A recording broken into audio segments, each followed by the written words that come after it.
Welcome to the third edition of the Mariners AFC Champions League magazine. It's focused against Tianjin Teda on Tuesday, and with me today I have Andrew Clark.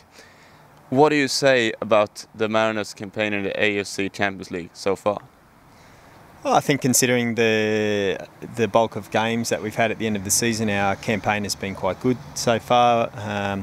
We had a hiccup in South Korea that was partly due to the situation that we faced at the time, but we're still in the running at the moment, and we're looking to the game against Tianjin tomorrow night to make sure that we go into the final match day with the same chance as everybody else in the group of qualifying for the second round. One of the things that Graham and the squad says is that it has a high level of fitness. What do you do to make the boys keep that condition? Well, we've planned for this period for a long time. At the start of the season we sat down and we knew that we would have a large volume of games at this end of the season. So we had to make sure that we covered all aspects of the players' fitness, including their health and well-being, their mental state, to make sure that they're not fatigued. And we do that by managing the sort of training we do, the amount of volume that we do, making sure that players have the opportunity to play at their best at this time of the season, as at any other time of the season. So it's just a case of resting players when they need rest and ramping them up when we need to lift their fitness levels for the coming months. How would you then describe your role as a fitness coach? Is it just fitness you're concentrating on, or is it more in the club you're involved in? I think it's similar to any role at the club. I mean, you can't define your role as just covering your area, and it's a little bit a part of being at the Mariners.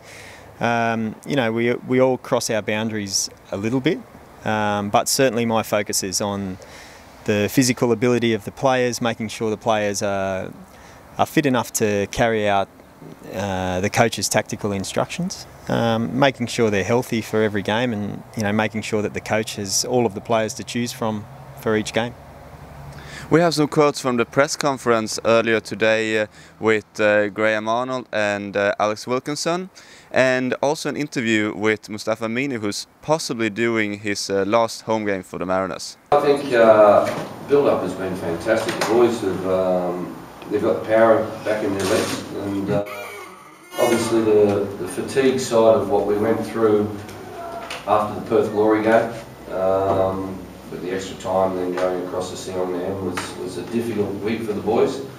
But the way that they've trained and freshened up over the last week has been fantastic, and as I said, they've trained the house down the last few days, and they look like they were before, and I'm expecting a fantastic performance, and we've given ourselves a challenge of obviously getting our first victory ever in the ACL for the Central Coast Mariners. Korea was disappointing, no two ways about it. I mean, everyone can say that, yeah, we backed up after 3 days after the game, but it still was nowhere near good enough, and the boys know that. So it's been nice to have a bit of a freshen up and have a few days to get the legs back, and the boys have come in and, as Arnie said, look really sharp over the last couple of days, and it should be a good match tomorrow night. Both teams need to win pretty much to stay in the competition, so hopefully a lot of attacking football and a few goals on our part will be fantastic, and if we can get a big crowd or a decent crowd, it'll be fantastic out.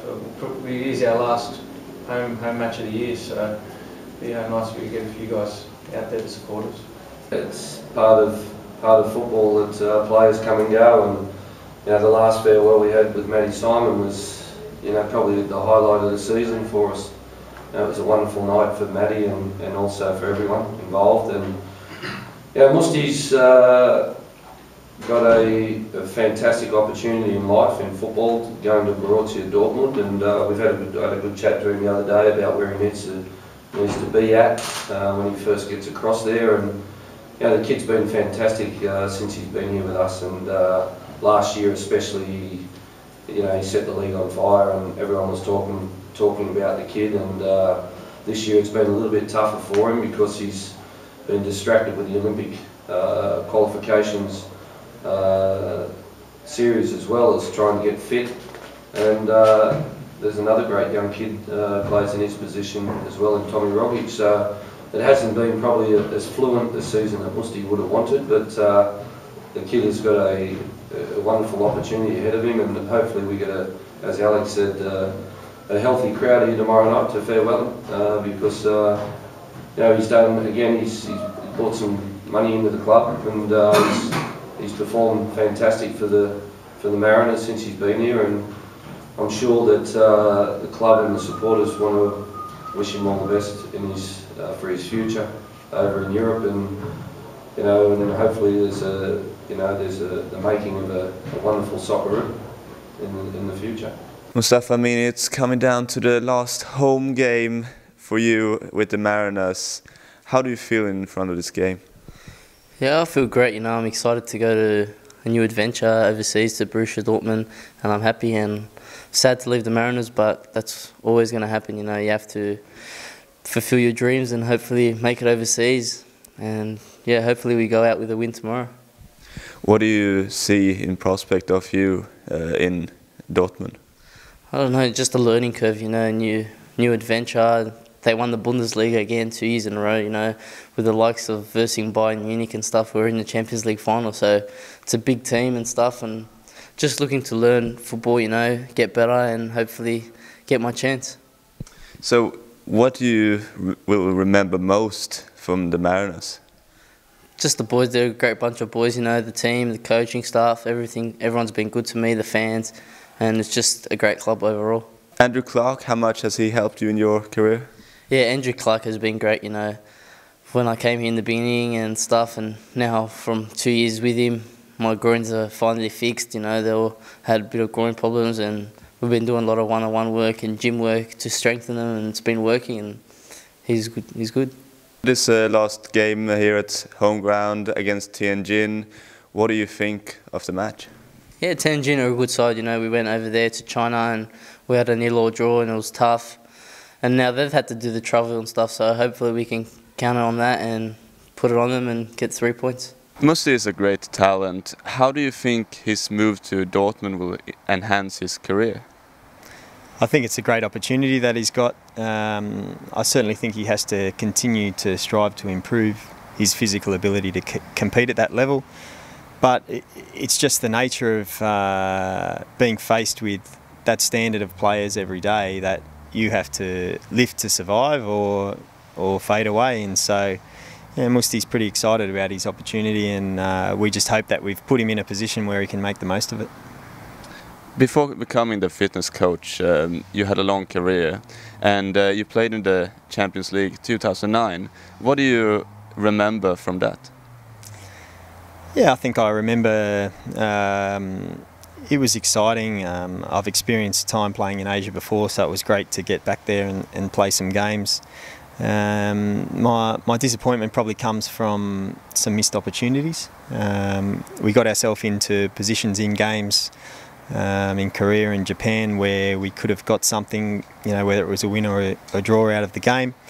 And then games at home where we didn't take our opportunities. So there were certainly lessons that we learnt from that campaign, where we understand that when a team from China travels to Australia, we have to try to pick up maximum points. It's not good enough to draw, and so that's what's upped our focus tomorrow night. In that it's make or break for us. We have to win against Tianjin tomorrow night. It's we've had the time for the team to freshen up from the really heavy period that we had. And the players look great, so we're going out there to win the game. Except from taking the 3 points tomorrow, what do you focus on tomorrow?